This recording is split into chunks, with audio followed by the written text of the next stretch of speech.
Welcome to the Cognitive Compass, the place where we unravel the noise, challenge limiting beliefs, and design a life that's not just productive, but truly fulfilling. What if your panic attacks weren't just random? What if they were actually clues to something deeper? We've all felt anxious before a big presentation, a first date, or even just scrolling through social media. But for some, anxiety isn't just an occasional visitor, it's a full-time, unwelcome roommate. David D. Burns flips the script on anxiety, showing us that we don't need medication to overcome it. We need science-backed techniques that actually work. Anxiety isn't a life sentence, it's a puzzle we can solve. Imagine Sarah, a high-achieving lawyer who constantly fears failure. Every mistake feels like the end of the world. Burns' techniques help her reframe her perfectionism and finally breathe. Then there's Jake, a musician who gets panic attacks before every performance. Exposure therapy helps him face his fears head-on, turning anxiety into excitement. Burns explains that anxiety is fear of the future, while depression is regret over the past. And together, they create a vicious cycle.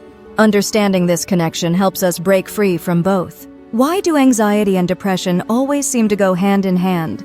Take Lisa, who constantly worries about losing her job. Over time, this anxiety turns into hopelessness, classic anxiety leading to depression. Or Mark, who feels depressed after a breakup and soon starts obsessing over every little thing, fearing he'll never find love again. Your beliefs shape your reality, but what if they're sabotaging you? Burns introduces self-defeating beliefs, or SDBs, hidden attitudes that fuel anxiety. Challenge your beliefs, and you challenge your anxiety. Emma believes she must be perfect to be loved. Every mistake sends her into a spiral. By reframing her belief, she learns that imperfection is human. Alex thinks people must always like him. When someone ignores him, he assumes the worst. Burns' techniques help him detach his self-worth from others' opinions, freeing him from anxiety. What if the best way to fight anxiety was humor? Burns teaches shame-attacking exercises, paradoxical magnification, and humorous imaging to flip anxiety on its head. Anxiety thrives on seriousness, so fight back with laughter. Mia fears public speaking. Burns suggests she exaggerate her fear, imagine herself tripping, dropping her notes, and making a joke about it. Suddenly, it's not so scary. Tom fears rejection. He imagines himself as a cartoon character getting rejected in the most ridiculous ways. The absurdity makes rejection less terrifying. Avoiding fear makes it stronger. Facing it makes it weaker. Burns introduces exposure therapy, gradually confronting fears until they lose their power. The only way out of fear is through it. Sophie has a fear of heights.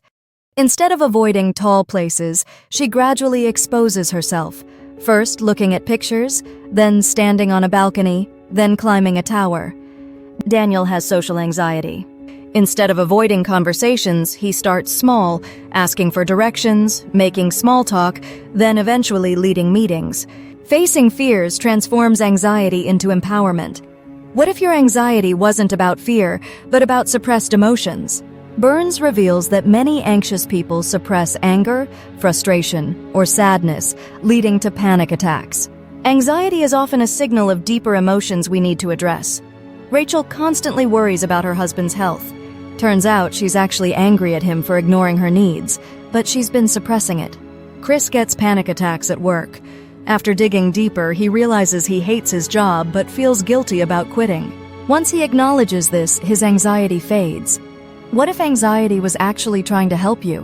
Burns teaches us that anxiety isn't something to fear, it's something to understand and transform. Anxiety is a message. Comment below. What's your biggest anxiety trigger? By understanding and addressing the root causes of anxiety, we can transform it from an enemy into an ally, guiding us toward a more fulfilled and balanced life. Decode it, and you take back control. Like and subscribe to the Cognitive Compass if you want more mind-blowing psychology insights.